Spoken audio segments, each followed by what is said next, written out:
მოგესალმებით, ეთერშია სტასოტევის საინფორმაციო გამოშვება. დღის მთავარ სიახლეებს მარიამ ელიავა გაგაცნობთ. ხაბეიშვილი წავიდა რაღაც კონკრეტულ გეგმაზე, წავიდა რისკზე. ამაში გახვდნენ მას ოპოზიციის სხვა ლიდერები და მერე მიატოვეს შუაგზაზე. ხაბეიშვილის ადგილზე მეც ვიქნებოდი განაწყენებული საკუთარ ამხანაგებზე. მეც გავაკრიტიკებდი ხაბეიშვილის ადგილზე ოპოზიციას. ამის შესახებ პრემიერ-მინისტრმა ირაკლი კობახიძემ ჟურნალისტებთან საუბრისას განაცხადა, რითაც უპასუხა შეკითხვას, რომელიც ლევან ხაბეიშვილის მიერ სასამართლო პროცესზე გაკეთებულ განცხადებას შეეხებოდა. როგორც კობახიძემ აღნიშნა, 4 ოქტომბრის აქციის ორგანიზატორები მხოლოდ მას შემდეგ გაემიჯნენ, რაც დამხობა ჩავარდა. რაც შეეხება იმას, რატომ აკრიტიკებს ხაბეიშვილი ოპოზიციას, მეც გავაკრიტიკებდი ხაბეიშვილის ადგილზე ოპოზიციას. ხაბეიშვილი წავიდა რაღაც კონკრეტულ გეგმაზე, წავიდა რისკზე. ამაში გახვდნენ მას ოპოზიციის სხვა ლიდერები და მერე მიატოვეს შუაგზაზე. ცნობისთვის, ნაციონალური მოძრაობის პოლიტსაბჭოს თავმჯდომარე ლევან ხაბეიშვილმა სასამართლოს სხდომაზე ოპოზიციონერ პოლიტიკოსებს მიმართა.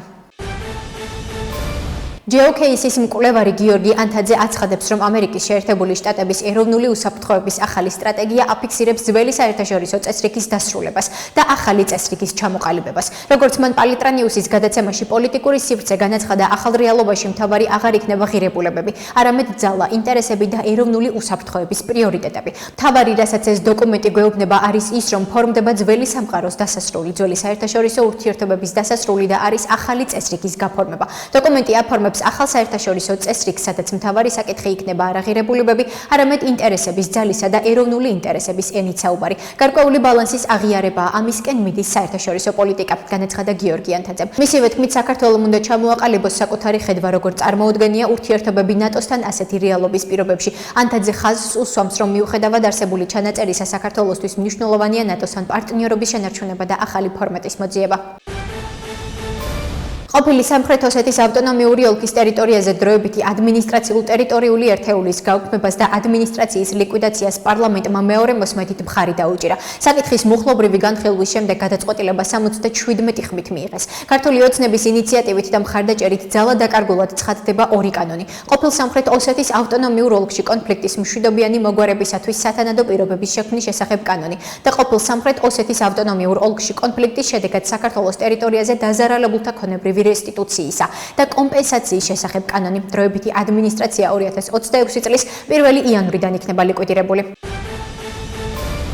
პარლამენტმა მესამე მოსმენით საკანონმდებლო ცვლილებათა პაკეტი დაამტკიცა, რომლის ძირითადი სიახლე არის ის, რომ ჯანდაცვის სამინისტროში ფსიქიკური ჯანმრთელობის პრობლემის მქონე ალკოჰოლიზმით, ნარკომანიით და ტოქსიკომანიით დაავადებულ პირთა ერთიანი საინფორმაციო ბაზა იფუნქციონირებს. ერთიან საინფორმაციო ბაზაში არსებული მონაცემების მოპოვება დასაშვები იქნება შესაბამისი დაწესებულებების მიერ. კანონით გათვალისწინებულ შემთხვევებში ასეთი ბაზის შექმნის ინიციატივით პარლამენტს ჯერ კიდევ გასულ წელს შინაგან საქმეთა სამინისტრო მიმართა. მსგავსი სახის ნებართვის ფლობა მომეტებულ საფრთხეს უკავშირდება და საჭიროებს მისი მფლობელის ჯანმრთელობის მდგომარეობის მუდმივ შესაბამისობას კანონმდებლობასთან მოთხოვნებთან. აცხადებს შინაგან საქმეთა სამინისტრო კანონის პროექტზე თანდართულ განმარტებით ბარათში. პირველად დამოუკიდებელი საქართველოს ისტორიაში სახელმწიფო უნივერსიტეტებში სწავლა სრულად უფასო იქნება. ეკონომიკურმა ზრდამ, რომელიც ბიუჯეტზე დადებითად აისახა, შესაძლებელი გახადა სწავლის დაფინანსების ეს უპრეცედენტო პროგრამა. ამის შესახებ განათლების, მეცნიერებისა და ახალგაზრდულ საქმეთა კომიტეტის თავმჯდომარე მარიამ ლაშხმა პარლამენტის პლენარულ სხდომაზე განაცხადა, სადაც უმაღლესი განათლების რეფორმასთან დაკავშირებული საკანონმდებლო ცვლილებები განიხილეს. მარიამ ლაშხის განცხადებით, ნებისმიერ ადამიანს მიუხედავად გეოგრაფიული მდებარეობისა თუ სოციალური მდგომარეობისა, შესაძლებლობა ექნება ხარისხიანი უმაღლესი განათლება სრული სახელმწიფო დაფინანსებით მიიღოს. მისივე თქმით, სწორედ ეს არის სოციალური სამართლიანობის რეალური განხორციელება და კონსტიტუციური უფლების უზრუნველყოფა. როგორც მარიამ ლაშხმა აღნიშნა, რეფორმის მეორე მნიშვნელოვანი მიღწევა ის იქნება, რომ კვალიფიკაციების იდენტიფიცირება ქვეყნის რეალური საჭიროების მიხედვით განხორციელდება. საქართველოს საბაჟო ტერიტორიაზე ნარკოტიკული საშუალებების და ფსიქოაქტიური ნივთიერებების უკანონო გადაზიდვის პრევენციის, გამოვლენის და აღკვეთის მიზნით, ასევე შინაგან საქმეთა სამინისტროს საგამოძიებო ქვემდებარეობას მიკუთვნებული სხვა დანაშაულების გამოვლენის მიზნით საბაჟო ორგანოსა და შინაგან საქმეთა სამინისტროს თანამშრომლობის ფარგლებში ნარკოტიკული საშუალებების უკანონო ბრუნვის პრევენციის, გამოვლენისა და აღკვეთის ხელშეწყობის ერთობლივი ცენტრი შეიქმნა. აღნიშნული ცენტრი საბაჟო კონტროლს ფინანსთა მინისტრის და შინაგან საქმეთა მინისტრის ერთობლივი ბრძანებით დადგენილი წესით განახორციელებს. ამას პარლამენტში წარდგენილი საკანონმდებლო ცვლილებათა პაკეტი თვალისწინებს, რომელიც დაჩქარებული წესით განხილვის საგანია. არსებული გამოწვევების გათვალისწინებით მნიშვნელოვნად იზრდება საჭიროება გაძლიერდეს საბაჟო კონტროლი და სახელმწიფოს ინსტიტუციური შესაძლებლობები აღნიშნული დანაშაულების წინააღმდეგ ბრძოლის კუთხით. ცვლილება ხელს შეუწყობს უწყებებს შორის კოორდინაციის გაუმჯობესებას და ნარკოტიკებთან დაკავშირებული დანაშაულის პრევენციის, გამოვლენისა და აღკვეთის ეფექტიანობის ზრდას. ნათქვამია კანონის პროექტის განმარტებით ბარათში. საქართველოს პროკურატურამ წინასწარი შეთანხმებით ჯგუფის მიერ დიდი ოდენობით თანხის თაღლითურად დაუფლების და უკანონო შემოსავლის ლეგალიზაციის ფაქტებზე ორი ფიზიკური და ერთი იურიდიული პირის მიმართ სისხლის სამართლებრივი დევნა დაიწყო. ამის შესახებ ინფორმაციას პროკურატურა ავრცელებს. როგორც გავრცელებულ ინფორმაციაშია ნათქვამი, ბრალდებულები ერთ-ერთი ბანკის კუთვნილ თანხას, რომლის ოდენობაც 287,211 ლარს შეადგენს, მოტყუებით დაეუფლნენ.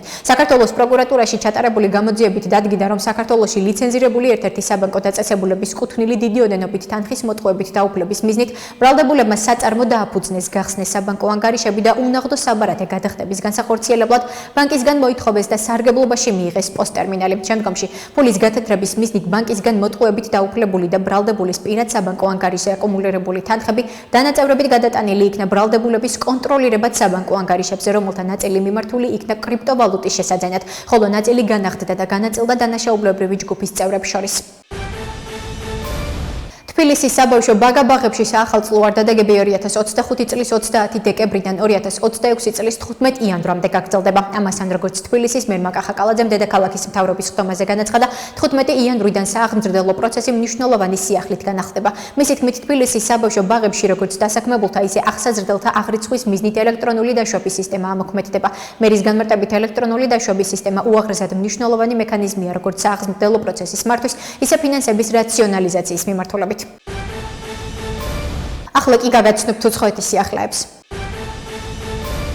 პოლიტიკოსთან ინტერვიუში დონალდ ტრამპის მიერ გაკეთებული განცხადებები რუსეთის პოზიციას შეესაბამება. ამის შესახებ კრემლის პრესსპიკერმა დიმიტრი პესკოვმა განაცხადა. პესკოვის განცხადებით ამერიკის შეერთებული შტატების პრეზიდენტი დონალდ ტრამპი ინტერვიუში კონფლიქტის ძირეულ მიზეზებს შეეხო. ჩვენ ძალიან ყურადღებით გავეცანით პოლიტიკოსთან ინტერვიუს იმ ნაწილს, რომელიც ჩვენ და უკრაინის მოგვარების პროცესს ეხებოდა. ეს ძალიან მნიშვნელოვანი ინტერვიუ და მნიშვნელოვანი განცხადებებია, რა თქმა უნდა, ტრამპის განცხადებები ნატოში გაწევრიანების ტერიტორიებისა და იმის შესახებ, თუ როგორ კარგავს უკრაინა მიწებს ჩვენს გაგებას შეესაბამება. განაცხადა პესკოვმა. ასევე მისი თქმით, არჩევნების ჩატარების შესახებ უკრაინის პრეზიდენტ ვოლოდიმირ ზელენსკის განცხადება საკმაოდ ახალია.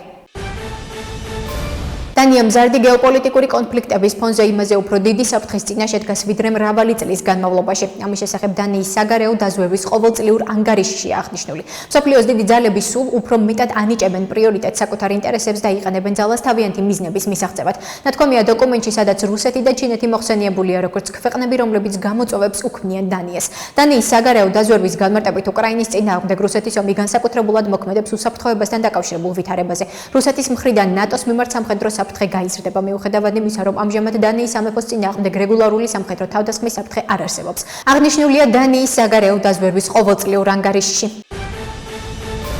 28 წლის განმავლობაში პირველად მაიამის მერი დემოკრატი გახდა. ინფორმაციას პოლიტიკო ავრცელებს. მაიამის მერის არჩევნებში დემოკრატიული პარტიის კანდიდატმა ეილინ ჰიგინსმა ხმების 60% დააგროვა და ამერიკის შეერთებული შტატების პრეზიდენტის დონალდ ტრამპის მიერ მხარდაჭერილი რესპუბლიკური პარტიის კანდიდატი ემილიო გონსალესი დაამარცხა. შედეგების გამოცხადების შემდეგ ჰიგინსმა მხარდამჭერებს განუცხადა, რომ მაიამიმ ახალი კურსი აირჩია. თქვენ კაოსის ნაცვლად კომპეტენცია და შედეგები აირჩიეთ, თქვენ ქალაქის მმართველობა აირჩიეთ, რომელიც ბოლოს და ბოლოს თქვენთვის იმუშავებს. აღნიშნა ჰიგინსმა. 61 წლის ეილინ ჰიგინსი მაიამის ისტორიაში პირველი ქალი მერი გახდა.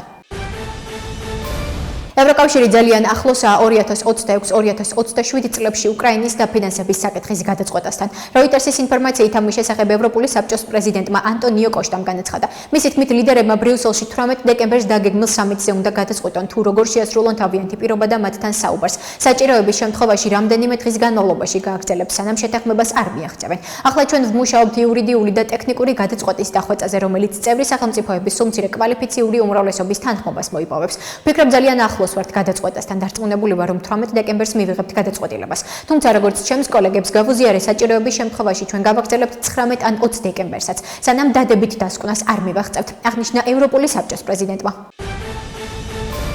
ასეთი იყო მიმდინარე სიახლეები მომავალ შეხვედრამდე.